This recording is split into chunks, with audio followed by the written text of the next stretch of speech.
ফটিকছড়ির Lelang UP chairman Sarwar Uddin Chowdhury শাহিনের বিরুদ্ধে দায়েরকৃত ষড়যন্ত্রমূলক মিথ্যা মামলা প্রত্যাহার সহ তার নিঃশর্ত মুক্তির দাবিতে মানববন্ধন করেছে লেলাং ইউনিয়নের 1000 নারী পুরুষ।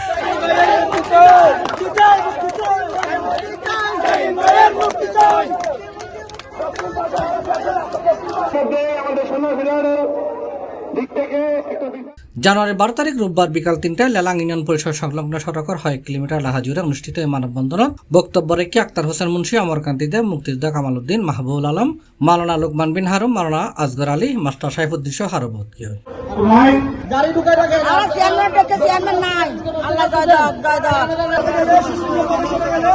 মোহাম্মদ বাবরু, মুস্তাফা কামরুর সঞ্চালনায় অনুষ্ঠিত মানববন্ধনত বক্তব্য হই সর্বসাধারণের উদ্যোগে আয়োজিত মানববন্ধনে এলাকার সর্বস্তরের মানুষ এবং বিদ্যাপতিতা সহ সকলে এখানে আমাদের সমাজের দিক থেকে একটা বিশাল মিছিল আকারে আমাদের মানববন্ধনে যোগ দিবে।